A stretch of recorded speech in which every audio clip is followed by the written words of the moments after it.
Hey, Happy New Year. Thanks for pressing play on my Really Not Radio Conversations in Places show. I'm relaunching the show. I brought it back. I'm doing different things this year and just, stepping it up and bringing you different types of content. And with my Really Not Radio Conversations in Places show, I get down with, some of my favorite artists that I've come across. And we just get into a conversation and, we definitely discuss the music and then we just kind of see where that takes us. And for the first show, I sit down with Tree of Life of Brilliance. He's an illustrator, visual artist, MC, clothing designer, and just an all-around good guy. And he's really, really gifted and really awesome. So I hope you enjoy what we discussed. And also what I really like about this show is that you'll get a little bit of dialogue and conversation, but you also will get some music, some songs are embedded within the show, and the artist submitted to me, some of their favorite tracks or most impactful tracks, and I just put it together. And it's pretty cool because you get a taste for the artist's influences, and you just get exposed to some new music, and I really enjoy it. So, and I hope you enjoy it, and let me know. You can hit me up on all my social networks at Really Not Radio. And and also check out Tree of Life. He's at Tree of Life, and that's Tree of Lyfe. And yeah, man. Also get over to the website www.reallynotradioshow.com and check out everything that's been going on to date. And we're about to get into it, so here we go. Talk to you later. Bye. All right. What's up, Bruce? What's up? How you doing? Wait. What? So, thank you for being here. Thank you for spending your Saturday evening with me. Mm-hmm. I mean, that's pretty dope, man. Really Not Radio. I'm launching my new segment of Really Not Radio Conversations in Places. Yes, indeed. So you're bringing it back for me. Yeah, you're bringing it back right. Bringing it back right. You know what I mean? Like, everybody, you guys just don't know who I have right here with me is Tree of Life. I know him as Bruce Stevens, but things have changed. Things have definitely changed. Like maybe we should go there first. Okay. Like what you went from Bruce Stevens to Tree of Life. Like why did you do that? I felt like it was more fitting because you get a name from birth, and that name from birth is not really it's influenced by something. Like your parents give you a name based off of society and where they at now. Like we don't even know exactly where we from. Some people say we from Africa, some people we don't know exactly where we from. Some people say we Hebrews and things of that nature.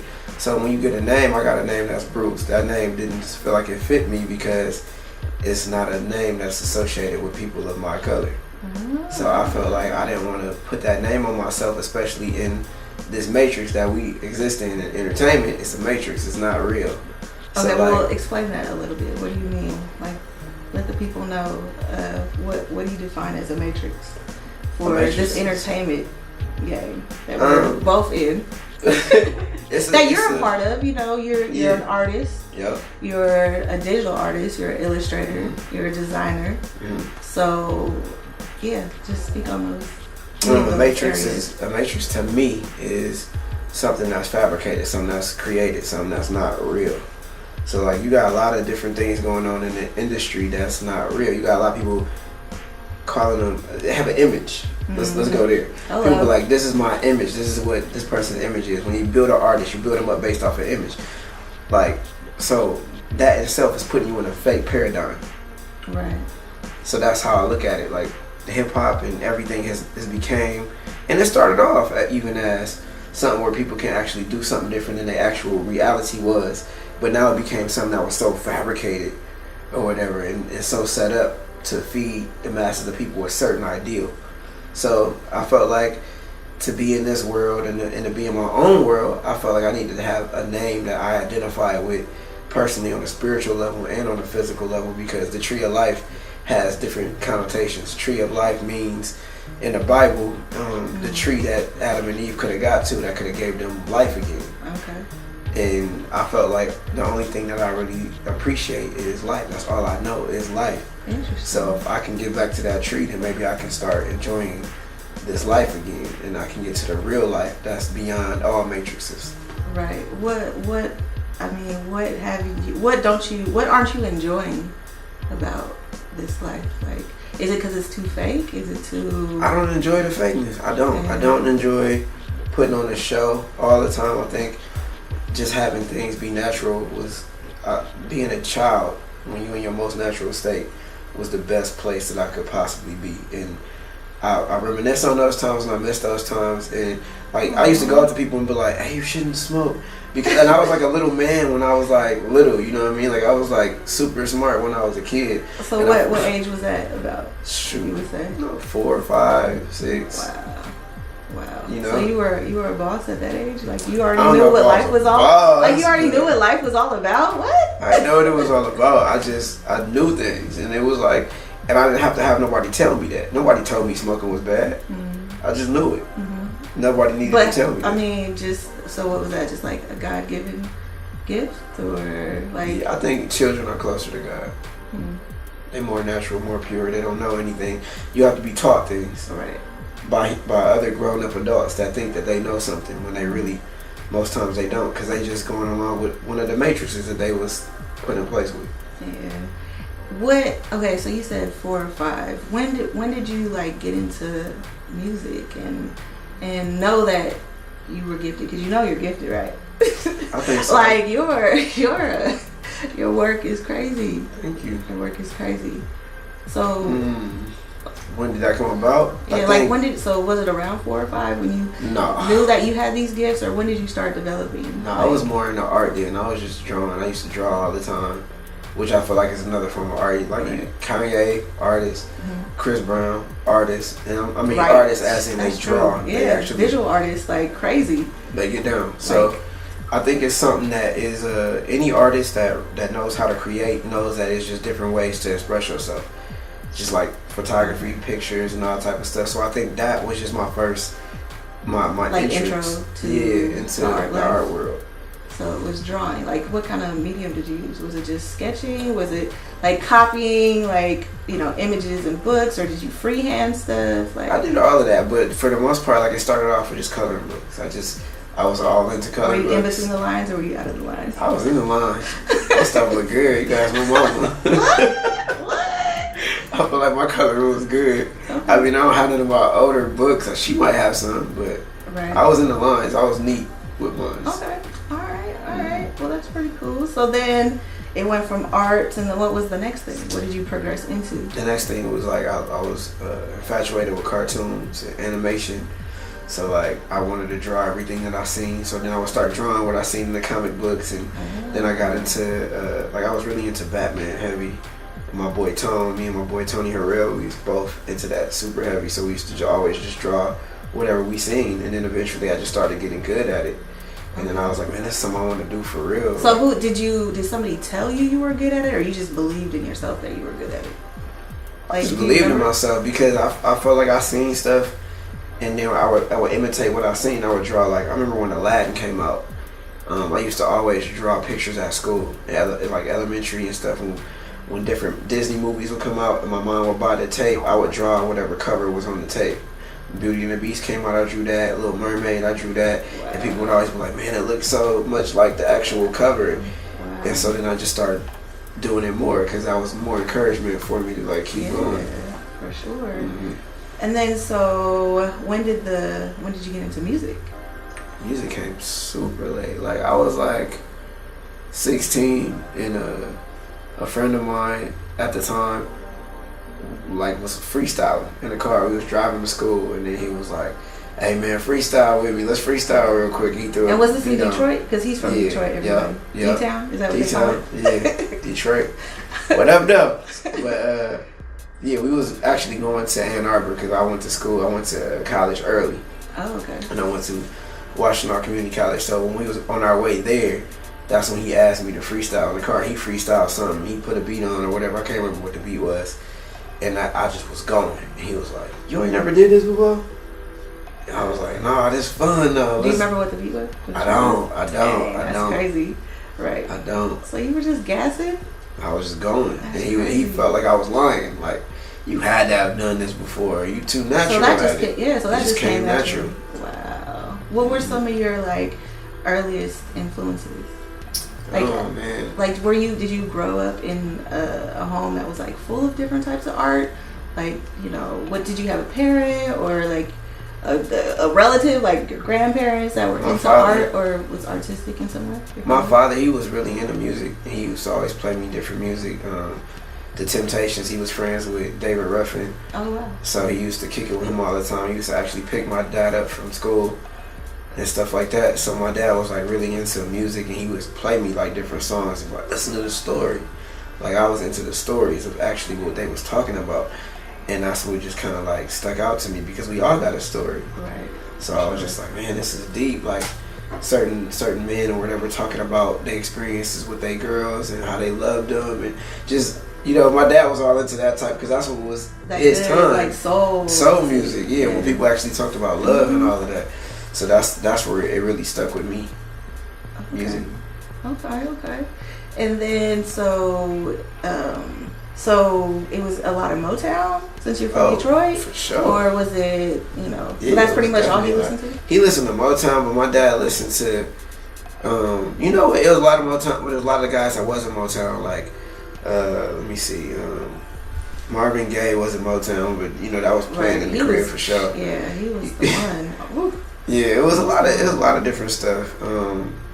So you feel like the soul music is, I mean, that's okay. Before we go there, what's your message? What do you want people to get from your music or from, you know, your clothing line? Brilliance stays driven. Mm-hmm. We'll get more into that as well. Yeah. But you know, what do you want your message to be? I feel like overall it's to think, to actually just to be brilliant. We born as brilliant individuals. We have so many things that we equip with, and everything that we get that's from this physical plane ain't really the stuff that's valuable. Everything that's valuable is everything that you was just given, and that's the stuff that people take for granted. So I think that's if you listen to like Stevie Wonder and you listen to how his music make you feel, right, that's how I want people to feel, right, because I felt like that music was like somebody giving me a hug. Like I felt like it was surrounding me, and I could smile when I listened to it, and I could listen to it to this day and get that same feeling back.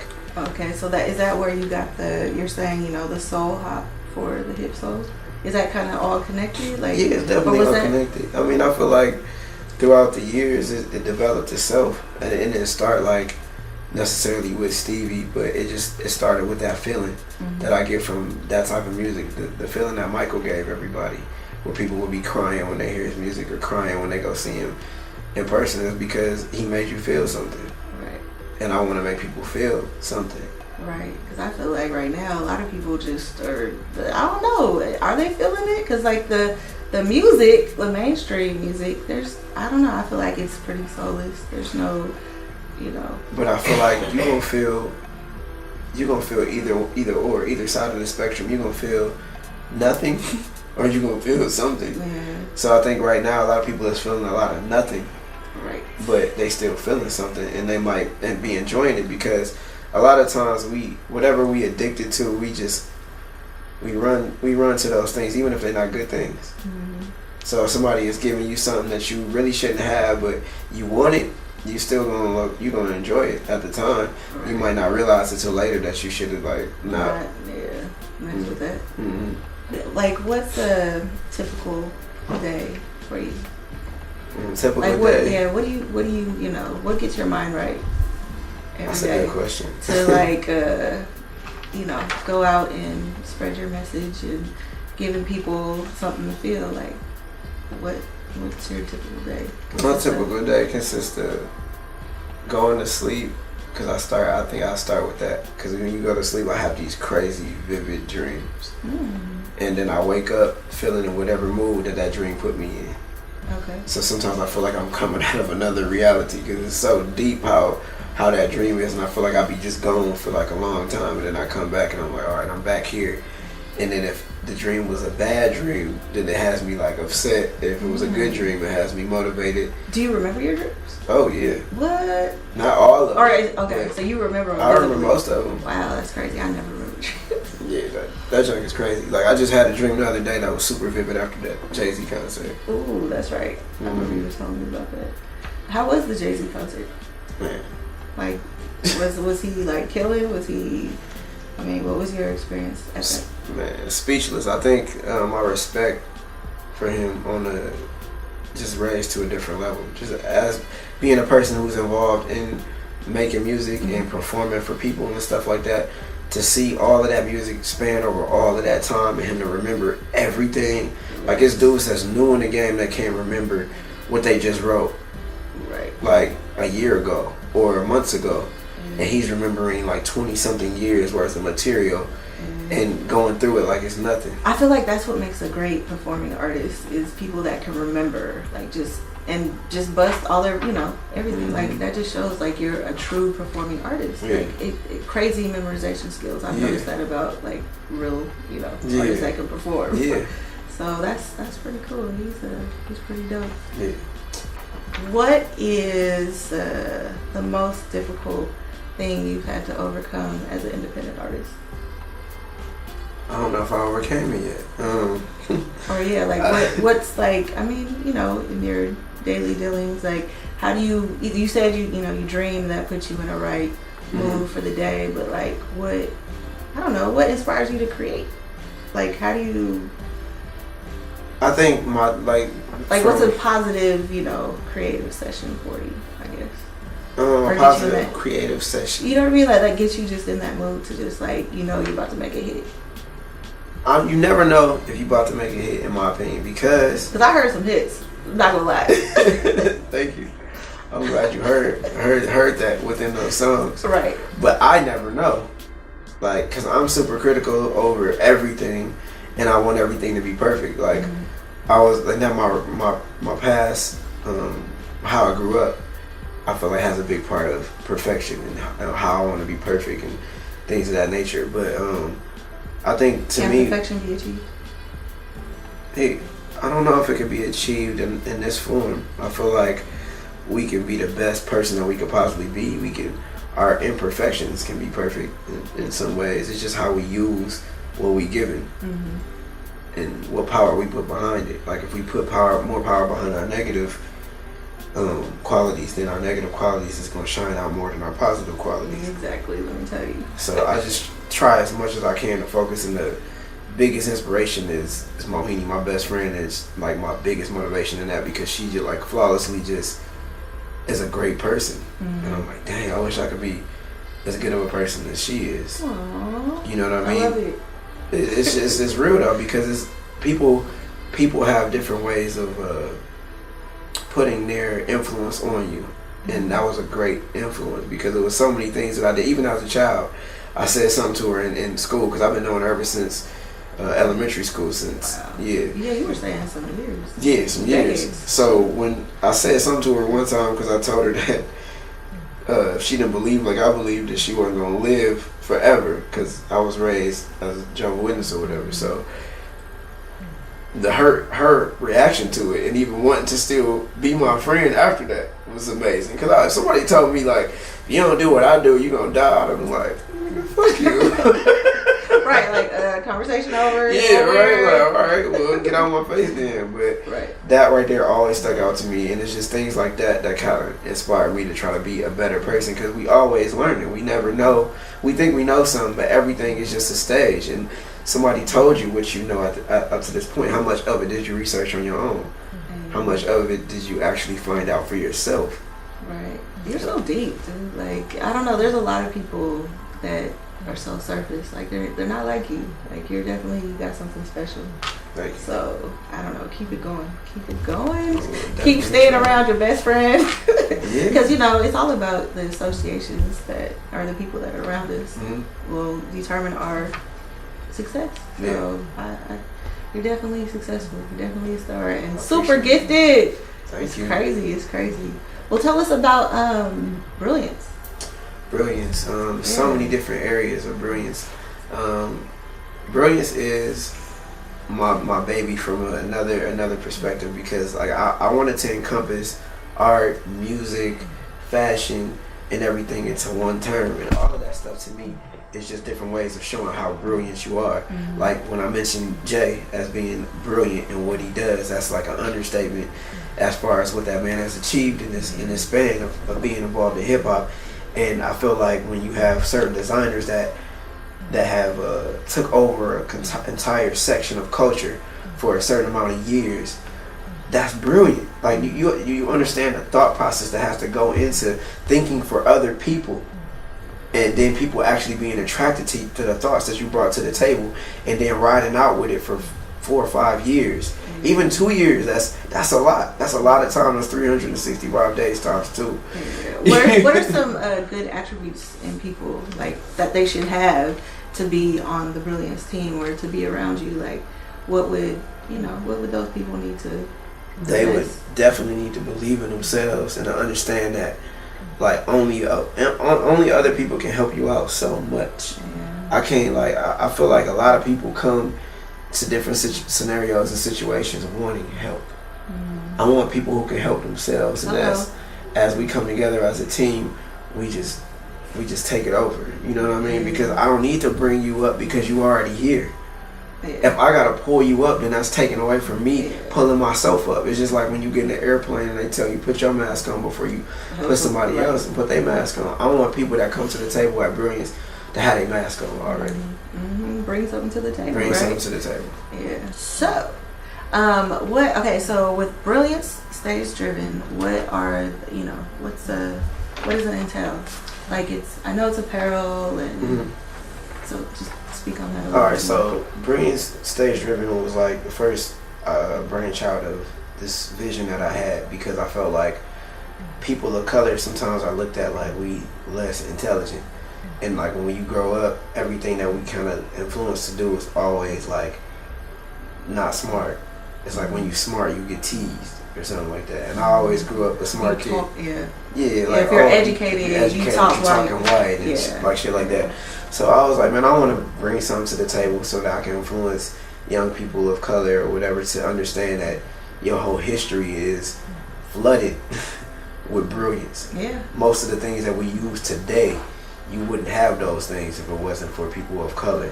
Right. So like I just wanted to put something out there that was actually in that vein so that people could realize, because if you don't know what you've done, then you don't want to do anything. Mm-hmm. I know a lot of people that don't know their history, and so they survive based off of the things that they exist in at that particular moment because they don't know anything else. So when somebody has to tell them, like, your father or your grandfather was this or that, they're like, oh, for real? Mm-hmm. They automatically get a little bit more confidence because they know it. Yeah. So it's the magic in knowing something is your what history. I'm trying to, knowing your history. Your real history, and not just the bad parts. Knowing what happened before that, because we're inventors, innovative. Yeah. People want to talk about culture, and they always want to stop at slavery, and it's like we came over from Africa on these boats and and it's like, even those stories, like who fact checked all of that? Right. Like, it was funny, B.O.B. actually asked I think it was B.O.B. that had asked a question about like, where are these slave ships? Because everything else that we have from the past, they still have remnants of. Mm-hmm. And where are these boats that they brought us over on? Like, where's the proof that these boats actually exist? Like, where are they at? What did they do with them?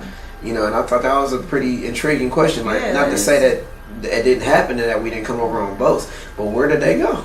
Right.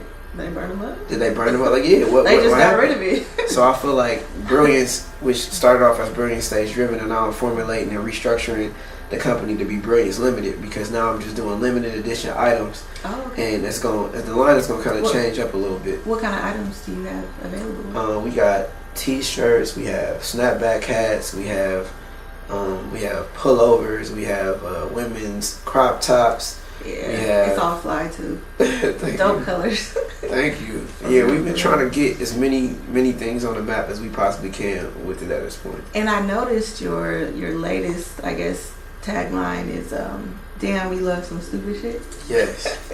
Okay, so like, explain what we do. I already kind of know where this could be going, but you can touch on it. How do you? Okay, for one, like, how do you commit to an idea and be like, oh, okay, this is cool. This is gonna be my next T-shirt, or and then just where did that come from? To me, to commit to an idea, I have to see it. I gotta envision how other people, because I feel like I try to listen to the tide of people now. Before, I was designing from my perspective. And what I wanted to see, I was trying to put that out there, but I'm only one person. Not everybody thinks like me, obviously. So how can I design a bunch of clothes for other people who don't think like me? Right. So I just started looking at society and being like, dang, we love some dumb shit. We do. You see all the memes and videos, like we having billions and we know views. It's dumb. We know it's some stupid shit. We know it's dumb, but we like it. Like, it's just like when World Star Hip Hop used to have walk-on fights, and everybody would be like, man, I'm watching a fight song. World Star, like, nah, that's not something that you should really be putting in your mind. Yeah. But we like that stupid shit, So it's like, when I thought about that concept, I was like, man, I feel like this is a perfect time to drop something. Then Kendrick had dropped Damn, like kind of around the same time that I came up with that concept. So I just thought it was like, man, that's the perfect time to put something out like this, because you have your artists that are going against the grain and doing stuff that's actually amazingly talented and brilliant in nature, that will last to test the time. We got songs that will stick for right now and that'll last in this particular era of time. But if your stuff can survive throughout generations and be timeless, then that's when you really hit something. Exactly. So I just felt like putting that statement out there in this particular time where people are starting to unquote, quote, whatever you want to call it, be woke. I feel like this is a great time to put something out like that. Yeah. So that's where it kind of was like, all right, this is something I definitely want to do. Where can these items, your apparel, be found? BrillianceLimited.com, which is BrillianceLMTD.com, or you can still type in BrillianceStageDriven.com and it'll still go to the site. Okay. And what are you going to be working on next? Like, it always seems like you're evolving. So, it's the art, the illustration, the clothing line, or and then back to the music, or like what's next for you this year? It's all like related. Or what do you want to knock out this year? This year, I really want to be more impactful with the messages on my stuff. Like when I said, damn, we love some stupid shit, and I went out and wore the shirt out in public, and I seen the reaction of other people. Hey, where you get that shirt from, bro? from kids to grown-ups to like people that's in their 40s and 50s asking me about the same shirt and wanting to go purchase it. So I was like, all right, now I'm doing something right. Yeah. You know what I mean? Like the message is right because it's something that's catching people's eye. They laughing at it like, oh, that's so true. Right. And then they want to have one themselves. Yeah. So I think when I get into that particular idea in my mind, it just makes me want to create along those lines and say things that other people are afraid to say, and then give you that same statement but make it so dope on the clothes that you just gotta buy it. Right. Not just like throwing something on a t-shirt and then putting it out there. I really design. I went to fashion design school. I went to film. Wow. So like I'm really into fashion. This is not like I'm just a rapper that wants to just throw clothes out to hustle on the side. This is just as much as a passion for me as music is. Yeah. What do you find? Do you like them equally, or do you like one more than the other, or one just kind of satisfies? I think I do like them equally because they do different things for me. Like when I sit down and design. And sometimes when I'm designing, I'm listening to music. The whole Damn We Love Some Stupid Shit came from a line in one of my songs. What are you listening to right now, real quick? Listening to a lot of my own music because it's like I try to keep my mind where I want it to be at, and then other people take your mind to other places. But I'm listening to Jay-Z's 444 still. I love still J. Cole's Forest Hills Drive. I still listen to that. What else I've been listening to on my playlist? Big Sean. Big Sean. Bars. I love Big Sean a lot. Cause you have that one song you did. Yeah, with the Sacrifice one. That track. Oh yeah. I like that one. Thank you. I remember that one. So it's harder to do remixes nowadays because they take your stuff down with the quickness. With the quickness. Yeah. You gotta like be in there to kind of like keep. So what's like the platform that you find to be beneficial to use for an indie artist? YouTube for sure, but you just gotta really be on it. You gotta move fast and you gotta make efficient, dope material. And like the thing is, I don't really have a lot of a team. I do a lot of stuff myself, so it take longer to get it done. I also still work daily, so it's like trying to split up all my time and do all of these different things, and I'm doing music, I'm doing art, I'm doing canvas prints and stuff like that, and then I'm editing videos and trying to get my videos out, and it just becomes a lot, and then your whole day is just taken up. How do you do the time management? As best as I can. Like, I probably ain't the best at it, because when you're an artist, you're emotionally driven. So some days I wake up and I want to rap and I need to be editing the video, but then I feel like if I don't get this rap out, I might not have these words no more, so I need to get them out at this particular time so I can move on to the next thing. So I'm scatterbrained. I'm always doing something different, and then sometimes something might pop in for a piece of art that I want to do, and I want to draw that, so then I'll start working on that, and then I'll get distracted by something else and I'll go to that. So that's something I need to work on. But if I had like somebody who could help manage and help with the editing and stuff like that, then I feel like it'll go smoother, because then I won't have to like try to do everything at once. Right. Yeah, it's difficult. It's tough. Yeah. And then other build people that want, team, you know. Other people want stuff too. So then other people will call me and be like, "Hey, can you do this logo for me? Or can you do my album cover?" And I gotta keep telling people no, because I just want to get my stuff. What's that word again? What do you have to tell people sometimes? No. Hell just no. to keep your sanity out here, for real. So you're a resourceful man, and I know people are try to tap in whenever they can. Man, you know? you have no idea. So, well, cool. I don't know. Like that was it. You're here. That was a lot. Yeah, we made it happen. Yes. Thank you for being here. Really Not Radio. You know, it's gonna be a big year for both of us. Brilliance, Tree of Life. You know, best friend, all kinds of good stuff. So, my lady best friend. All right. Well, that's that. All right. Thank you for being here. Thank you.